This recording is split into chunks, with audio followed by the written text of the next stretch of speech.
Allah's fitra means the Islamic monotheism. Allah's fitra in which He has set man's creation. As for this fitra, natural disposition, it is said that it is the original faith, iman, based upon which Allah took the covenant from the children of Adam on the day when He said to them, "Am I not your Lord?" They said, "Yes, you are." This truth indicated in Allah's words, "So set your face towards the religion of pure Islamic monotheism." Hanifan means to worship none but Allah alone. That's to say, affirm your original covenant, which you gave on the day when you were taken from the loins of Adam, before your coming into this world. When Allah said to you, "Am I not your Lord?"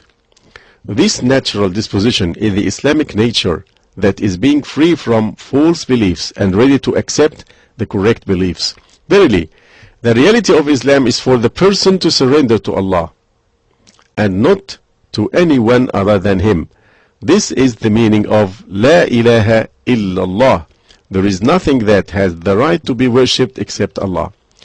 The heart is created in need of Allah, and it cannot be satisfied by any mahbub, any beloved, or the one to be beloved, other than Allah. They will never be at peace except with Allah. So, if these hearts loved Allah and singled Him out for their love, they would be at rest and at peace. Allah subhanahu wa ta'ala said in Surah Ar-Ra'd, "Those who believe in the oneness of Allah and whose hearts find peace in the remembrance of Allah. Verily, in the remembrance of Allah do hearts find peace." The correspondence between the unspoiled nature, fitra, and the truth, al-haq, is like the correspondence between the eyesight and broad daylight. Everyone with eyes can see. If they are left uncovered, the person will continue to see. But false beliefs like Judaism and Christianity and Mazdaism are like a covering over the eyes. Similarly, everyone with normal tastes enjoys what is sweet, but it's possible for the sense of taste to be distorted by an illness, so that sweet things taste bitter to the sick person.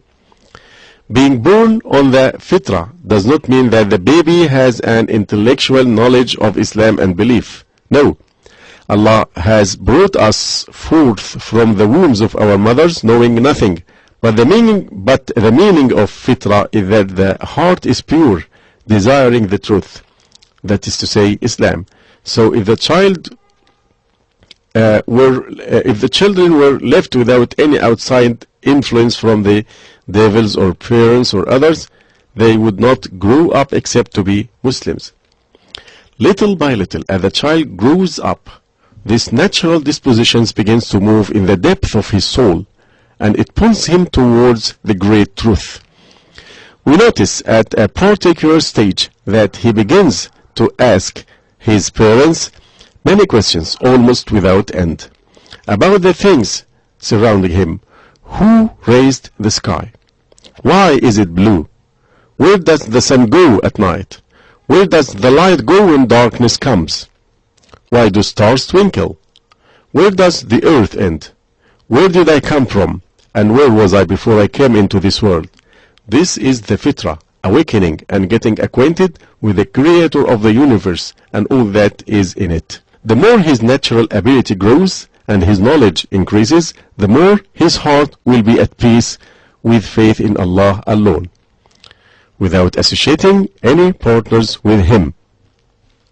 As for the one whose nature is corrupted by the factors of the surrounding environment, he will grow up with incorrect beliefs, foreign to his sound nature. Allah said about the hypocrites, "These are they who have purchased error for guidance." Here Allah referred to guidance as the capital which they had possessed, which He had given them, but they had exposed it to dissipation. when they exchanged this sound nature, which was at their fingertips, and purchased with it misguidance, which was far away from them, they lost it all. Allah subhanahu wa ta'ala said, so their trade was profitless, and they were not guided.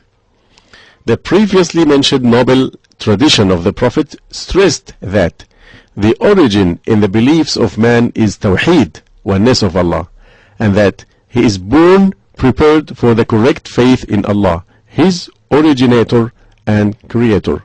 As for shirk, which is associating partners with Allah in worship, it is a deviation which overtakes and corrupts this original state due to the effect of the surrounding environment upon him. For this reason, the Messenger of Allah said, and their parents make them Jewish. That is to say, if the parents are Jews, then they make them Jewish. Or they make them Christians. That is to say, if the parents are Christians, then they make them Christians. Or they make them Magians. That is to say, if the parents are Magians, fire worshippers, they make them Magians. The point in this tradition is that the deviation from the natural disposition, al-fitra, is not from the child, but it is from the outside influences.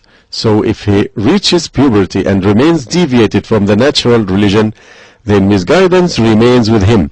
But if he submits himself to Allah, this misguidance is nullified and he returns to the natural Islamic disposition. The Messenger of Allah coined an example in this hadith which confirms this meaning when he said, just as the animal is born complete with all of its limbs and organs intact.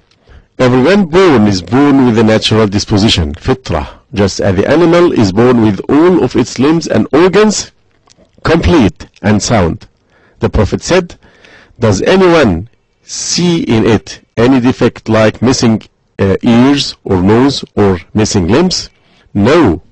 The maiming or severing of these organs occurred after its being born complete, whole and sound. So it is that the disbelieving parents change the nature of their child and illumine them false beliefs to him. So it is that the disbelieving parents change the nature of their child and illumine their false beliefs to him. This meaning is corroborated in the sacred hadith Qudsi reported by Iyad. He said, the Messenger of Allah said one day in his khutbah speech reporting Allah's statement, verily I have created my servants upright, hunafa, and verily the devils have come to them and diverted them from their religion, and have forbidden them that which I have allowed them, and ordered them to associate with me that for which I have not given them any authority. The Arabic word hunafa is the plural of hanif, and its meaning is that which leans towards something and does not leave it, like the hanaf, curve in the leg of a bow-legged person. He is not able to straighten his leg.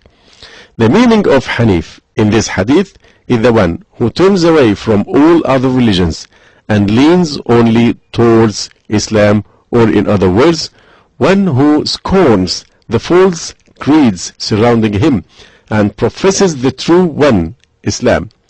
This hadith indicated that the nature of the human being is tawheed, belief in the oneness of Allah, and that shirk, associating with Allah others beside him, is a contingent and a later introduction. Praise be to Allah so that He may be pleased and satisfied. Praise be to Him as His glory and the greatness of His power deserve. May peace and blessings of Allah be upon Prophet Muhammad, his family, his companions, and those who follow them with goodness until the day of judgment. Wassalamu alaikum wa rahmatullahi wa barakatuh. And God said, let there be light, and there was light.